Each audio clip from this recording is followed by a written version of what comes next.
algo que não deu certo durante a pandemia. Fica em casa que a economia a gente vê depois. Fica em casa para morrer de fome?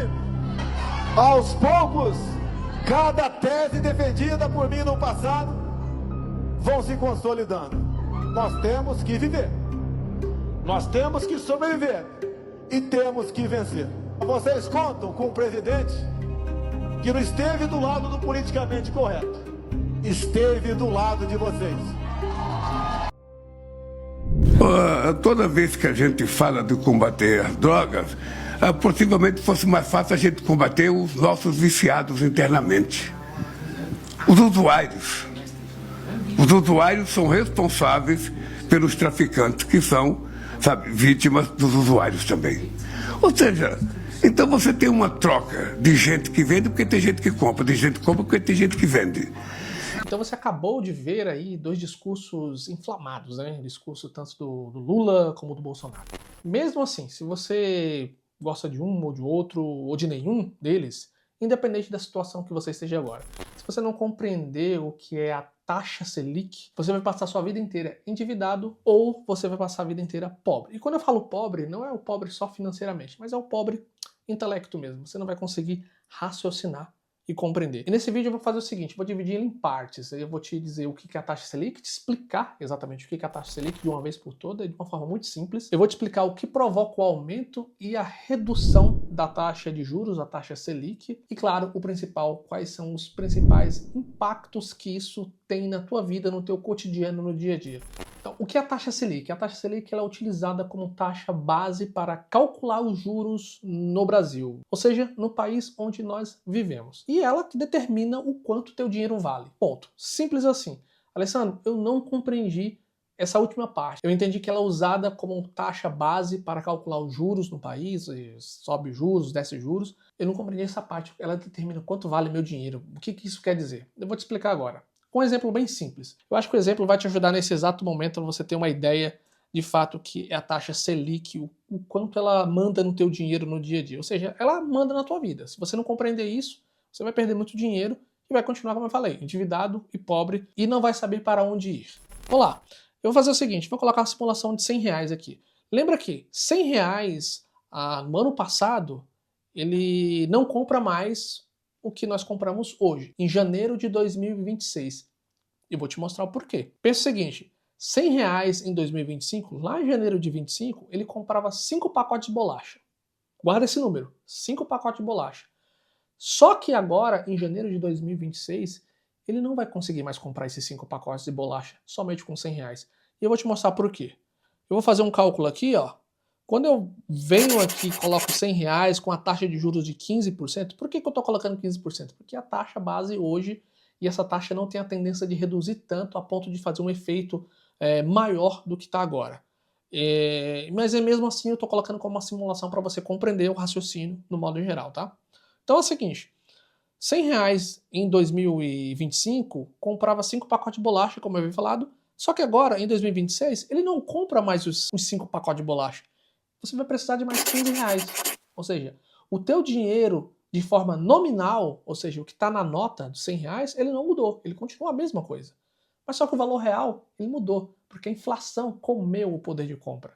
E a taxa Selic, ela vem para ajudar para que essa inflação ela não coma tanto o teu poder de compra. Então, é justamente isso. A taxa Selic, ela manda literalmente no teu dinheiro e como ele funciona no teu dia a dia. Eu vou te dar um exemplo aqui de uma forma um pouco mais ampla para você ter uma visão do que eu estou falando com relação ao poder de compra do real, do modo geral.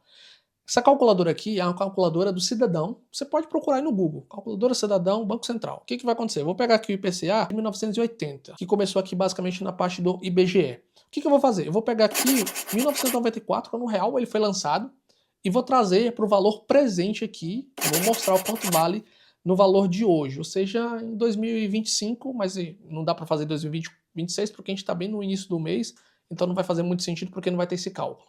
Mas eu vou trazer em 2025, que basicamente é a mesma coisa, enfim, muda pouca coisa aqui, no valor de R$100. A gente vai olhar aqui, eu vou te mostrar o quanto o nosso real ele perdeu valor nesse período, tá? Quando eu faço o valor correção, o que acontece aqui? O valor de R$100 lá em 94 equivale hoje, para você ter o mesmo poder de compra lá em 94, de R$ 863,58. Ou seja, um percentual de desvalorização de 763%, um pouco mais. Para você ver a gravidade do que, de fato, é o real e como ele está sendo desvalorizado e você não faz ideia. Entendeu o que eu quis dizer? Então, a taxa Selic, ela literalmente manda no teu dinheiro. Se você não sabe aproveitar os momentos aí no dia a dia, vai acontecer isso com você. Você vai perder o poder de compra, você não vai conseguir comprar mais nada. O que você comprava no ano passado, você não compra mais hoje. Simples assim. Tá? Agora nós entramos no segundo ponto, que é o que provoca o aumento da taxa Selic e o que provoca a redução da taxa Selic. Eu vou te explicar em 2 pontos. Eu sei que existem muitas variáveis aí e para não trazer ponto a ponto aqui para você, para não ficar um vídeo extenso, eu vou te trazer os pontos que vai te ajudar a ter um entendimento melhor do que eu estou falando aqui. O primeiro ponto é a inflação alta ou fora da meta. Ou seja, a inflação no país ela tem uma meta. Como assim, Alessandro? Tem uma meta? Sim, o Banco Central ele define uma meta de inflação para os brasileiros no dia a dia. E você pode buscar, não precisa literalmente acreditar em mim, você pode chegar lá no site do Banco Central e pesquisar. Olha aqui, ó, Banco Central, metas da inflação, a meta da inflação é de 3%. Ou seja, você tem uma meta de desvalorização da moeda em 3%, para mais 1 ponto percentual, 1,5% e para menos 1,5%. Ou seja, para mais, está na meta de desvalorização do dinheiro 4,5%. E para menos, 1,5%. Então, está na meta da inflação, ou seja, a meta do governo é essa. Isso aqui te ajuda muito a compreender essa posição de sobe e desce da inflação. Agora, o que provoca, né, Alessandro? Vou trazer uns exemplos. Traz um exemplo para mim, porque eu não consegui compreender muito bem essa parte de meta, de inflação, no modo geral. O que acontece? Quando a inflação ela está alta, o que provoca isso? Aumento de aluguel de casa, aumento de preço de serviços, aumento de consumo de serviço, aumento da comida do mercado, enfim, aumento de tudo. Ou seja, tudo que está subindo no preço aí, a inflação que está atuando no dia a dia. Um exemplo muito simples para você compreender essa questão do aumento de aluguel, o aumento dos preços das comidas, do modo geral, é o seguinte. Existe um conceito de oferta e demanda. O que é a demanda? É o quanto as pessoas estão dispostas a comprar. O que é a oferta? É quantos produtos tem disponíveis para aquelas pessoas comprarem. Então vamos para um exemplo prático aqui para você compreender. Se você vai na padaria do seu João, o que acontece? Você compra o produto lá da padaria do seu João por um valor X. Ele vende 10 produtos daquele ali, para 10 pessoas. Se vai mais pessoas na padaria do seu João, ou seja, tem uma demanda muito grande para oferta pouca, os preços automaticamente sobem. É isso que acontece. E o contrário é a mesma coisa. Quando tem uma oferta muito grande e tem uma demanda por compra baixa, o produto tende a reduzir o preço para equiparar ali, para dar aquele famoso match de compra. Então você compreendeu, aí é o primeiro ponto, a inflação alta ou a inflação fora da meta. Esse é um conceito básico também.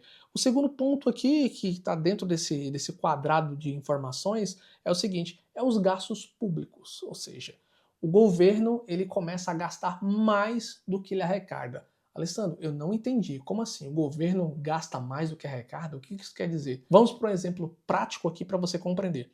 Se você hoje tem um salário de R$2.000 e você gasta R$3.000 no mês, o que acontece? Você está gastando mais do que você recebe. Esse é chamado de déficit. Por isso que fala, o governo teve um déficit de tal, de tantos bilhões. É justamente isso. Ele arrecadou um valor e gastou a mais. É a mesma coisa que acontece com você, com qualquer pessoa que se endivida. Ela gasta mais do que ela recebe. Isso é um déficit fiscal, é um déficit no teu orçamento, no modo geral. Consequência disso, o mercado em si ele não se convence, ou seja, as pessoas, os investidores, eles não se convencem que o controle de gasto daquele governo X ou Y vai ser regularizado. Então, o que acontece? As consequências disso, os investidores exigem mais juros para comprar títulos de dívida do governo e, consequentemente, tem uma pressão absurda na taxa Selic para que ela suba para conter ali os gastos públicos do governo, porque estão muito fortes. E, Alessandro, como é que o governo arrecada, como é que ele consegue dar dinheiro para os investidores? É simples. Tesouro Direto? é um título de dívida pública. É uma forma de o governo arrecadar também. Claro que a mais conhecida pelos brasileiros são os impostos. Você vê aí que o governo atual está colocando imposto para tudo quanto é lado. Mas existe também uma forma também simples de ele conseguir arrecadar dinheiro para fazer uma chamada rolagem de dívida, ou seja, ele emite títulos de dívida pública para pagar as dívidas mais velhas e contrair a dívida nova. É o que geralmente as pessoas conhecem ali como alavancagem. Não é um tema que eu vou trazer para o conteúdo aqui do vídeo, porque vai ficar um tema muito complexo, mas geralmente é o que acontece com as famílias. Lembrando que em 2026, mais de 80% das famílias estão endividadas no Brasil. Elas entraram em 2026 endividadas. Então, tudo isso porque elas não conhecem, elas não conseguem compreender o conceito da taxa de juros, a taxa Selic. Tá, Alessandro, eu compreendi o que é a taxa Selic, eu compreendi de fato o que faz a taxa Selic subir, mas o que faz a taxa Selic descer? É o oposto, é o inverso. Ou seja, o controle de gasto público, a taxa Selic tenha de abaixar, porque o gasto do governo está controlado, o consumo também está controlado, as pessoas menos dinheiro rodando na economia, e quando eu falo menos dinheiro rodando na economia, não é só do brasileiro em si, é também do governo, ou seja, os gastos públicos também faz uma grande diferença nisso aí. Então, é o oposto. Gasto maior, sobe a taxa Selic. Gasto menor do governo e menos consumo das famílias, baixa a taxa Selic. É isso, é tão simples dessa forma. Mas qual o impacto que tem a taxa Selic na minha vida? O que eu tenho a ver com isso, Alessandro? Cara, você tem tudo a ver. Você faz empréstimo ou já fez empréstimo? Então, o empréstimo fica mais caro. Você já fez um financiamento imobiliário? Ou está planejando fazer um financiamento imobiliário? Se sim, você saiba que você vai pagar muito mais caro porque os juros está alto. A mesma coisa de comprar um carro, de você ter um cartão de crédito. Ah, mas eu pago meu cartão de crédito todos os meses, certo, Alessandro? Tudo bem, você está ótimo. Mas existem pessoas que elas pagam o mínimo da fatura. E quando você paga o mínimo da fatura ali, você acumula o chamado juros rotativo. Não entendi, Alessandro. O que é juros rotativo? Juros rotativo é quando você paga o mínimo da fatura e desde aquela primeira compra que você fez lá no início com seu cartão, daquela fatura específica que você está pagando agora, o mínimo, ela vai começar a trazer juros aqui para você, até você concluir o pagamento total da tua fatura. Então, o juros rotativo é um dos grandes inimigos dos brasileiros, porque os brasileiros em si, eles não sabem usar um cartão de crédito. Então, sim, o cartão de crédito também é impactado aí com a taxa de juros alta, que na verdade já é alto os juros do cartão de crédito. Ainda mais com a taxa de juros lá em cima, tende a ficar pior. Em resumo, para finalizar aqui, para você compreender, quanto maior a taxa de juros, maior são os juros para empréstimos, para cartão de crédito, maiores juros são para financiamento imobiliário, financiamento do teu carro e assim por diante. Tem vantagem nisso, Alessandro? Claro que tem, sempre tem vantagem, não existe só o lado ruim. O lado bom é que se você é um investidor qualificado, um investidor que tem conhecimento da taxa de juros, da taxa Selic que você aprendeu agora, o que vai fazer agora? Você vai começar a comprar títulos de dívida pública do governo. Não só do governo, mas como CDB, LCI e LCA. Ah, Alessandro, eu não sei como fazer isso com uma comparação. Eu fiz um vídeo aqui muito legal onde eu mostro para você a diferença de comprar um CDB e um LCI. Como você pode fazer essa comparação legal e você pode ter uma melhor rentabilidade. Então você passa para o outro lado da mesa. Você passa de solicitante de empréstimo para emprestar dinheiro para o governo ou para o banco ou para um setor específico, o setor imobiliário como o setor de agronegócio. E na real, a taxa de juros em si, ela tem um efeito muito negativo para o país como um todo. Quanto maior a taxa de juros, menor é o crescimento do país, menor são os investimentos dos empresários, dos investidores das empresas, os empregos eles ficam escassos, o salário também fica difícil de você ter um salário competitivo, porque os juros estão muito altos. O que eu quero dizer com isso? Para exemplificar para você, para deixar um exemplo claro aqui para você, a gente vai entrar novamente aqui na calculadora de juros compostos, eu vou simular um valor com você. Se você hoje tem um valor para investir numa franquia que seja, sei lá, 500 mil reais, eu vou fazer dois exemplos, um menor e um maior para você compreender. Mas aqui, se você tem 500 mil reais para investir numa franquia, hoje, com a taxa de juros de 15%, lembra que ao investir numa franquia, você só não investe só na taxa, você tem custo trabalhista, você tem custo com a manutenção do local, você tem custo com tudo. Se for no shopping, os custos dobram, tem aluguel e assim por diante. Então, pensa que não é só 500 reais, é muito mais do que isso. Então, quando você pega esses 500 reais e investe numa franquia, o retorno tende a ser um pouco mais difícil, principalmente com juros tão altos como está hoje. Mas quando você pega esse dinheiro e coloca no Tesouro Selic, por exemplo, Olha quanto você vai receber sentado sem fazer nada. R$75 mil por ano. Então isso não é um estímulo para um investidor chegar e comprar um determinado, entrar no negócio, abrir uma empresa e assim por diante. Porque, de fato, os juros eles não estão favoráveis para a compra de qualquer coisa, até mesmo compra de um negócio. Você abrir um negócio. Agora, para valores menores, Alessandro, eu não tenho R$500 mil. O que vai fazer diferença se eu tiver, sei lá, com R$1.000? Bom, R$1.000 é a mesma coisa. Se você colocar R$1.000 no Tesouro Selic, em um ano você tem R$150 sem fazer absolutamente nada. Pô, Alessandro, mas o valor é muito pequeno. Mas também o teu valor de R$1.000 também é pequeno, então é proporcional. Quanto maior o número do teu dinheiro, maior juros você vai conseguir rentabilizar com isso e ter uma porcentagem bacana. A mesma coisa do cara que tem R$1 milhão, se ele agora vamos calcular. Ele calcula aqui o que acontece. Em um ano ele tem R$150 mil sem fazer nada. Por que ele vai abrir um negócio? Por que ele vai fazer isso? Se a taxa de juros está sendo favorável para ele. Espero que você tenha compreendido que é a taxa Selic e o principal, né? Por que ela aumenta, por que ela desce e o principal de tudo ali, no geral, qual o impacto que ela tem na tua vida.